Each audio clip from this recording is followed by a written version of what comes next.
Throw up your rock fist if you're feeling it when I drop this. Show 'em how we blow this pop. Let's make it hot. Okay, so my weirdest quirk, which means that you were implying that you think that I have more than one quirk, which is actually true because I can't pick between two. You already know about my weird fear. But the two things that probably frustrate people the most about me are the fact that I despise cheese. And I know that cheese is like America's food and you're all supposed to like it, but hear my plea. I'm lactose sensitive, so if cheese made you sick, you wouldn't be a big fan either. And yes, that includes all of the foods that you're thinking about that involve cheese. Yes, Cheez-Its, American cheese, pizza, it does not matter what it is. I don't like cheese. Sorry. Second thing that probably baffles people about me is the fact that when my alarm clock goes off, I turn it off and get up. It happens within a matter of seconds. I have never been a snooze person. I don't set my alarm to wake me up to where I can hit snooze for the next 30 minutes. If I need to get up at 6:30 to be somewhere, I set my alarm for 6:30. And when 6:30 comes, I turn the alarm clock off and my feet hit the floor, which baffles my husband and my best friend among a multitude of others.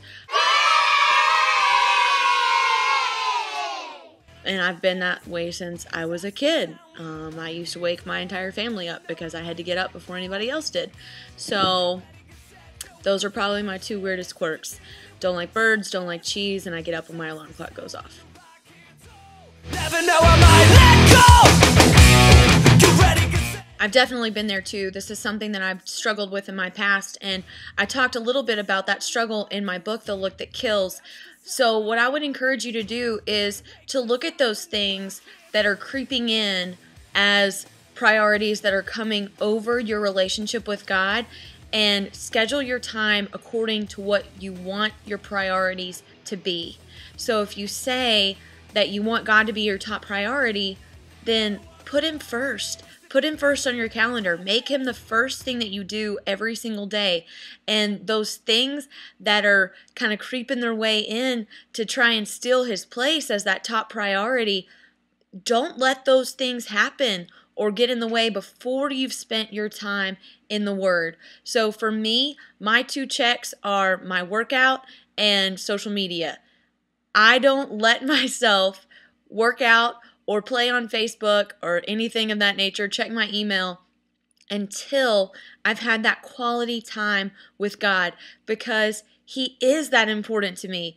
And there's something seriously wrong going on in my life when I say I have time to play on YouTube, but I don't have time to spend time with God in prayer and Bible study today. So put Him first. As far as making Him first in fitness and nutrition specifically, I would tell you to find scriptures that speak to you, that remind you why you've put your health as something that's important to you.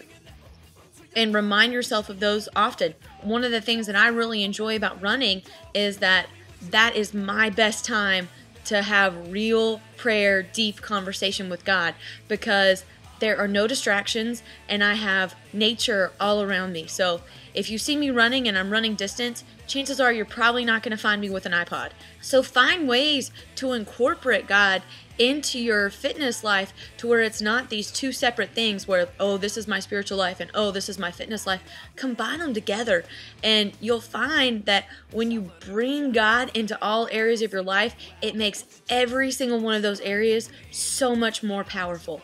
So put God first and don't try to compartmentalize God and then fitness and nutrition. Mix them all together.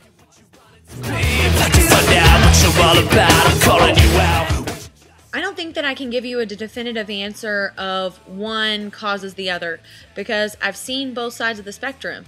I've seen girls who were in pageants who restricted their eating or didn't eat, so they did have an eating disorder.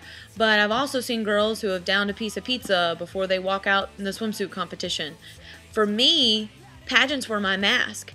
If you haven't read my book, when I was anorexic, I was a master of deception. And so pageants were my trump card. When somebody would call me out on having an eating disorder, then I would just look at them and say, do you really think that if I had an eating disorder, that I would walk on a stage in swimsuit and high heels with 7 people looking for imperfections? And a lot of times it would get people off my back. So for me, pageants came after. And at the same time, while I used pageants as my mask, pageants were not a negative experience for me. I learned a lot, I grew a lot, and so I would hate for you to think that if you're involved in pageants, your friend's involved in pageants, or your daughter's involved in pageants, that she's going to have an eating disorder. But what I would say is she's definitely not immune. Anytime that you have an activity that is appearance or weight-based at all, whether it's pageants or dance or cheerleading or any type of sport, I think that you need to be open and aware and have dialogues with people that you know that are engaged in these activities to where it's constantly something that's being talked about.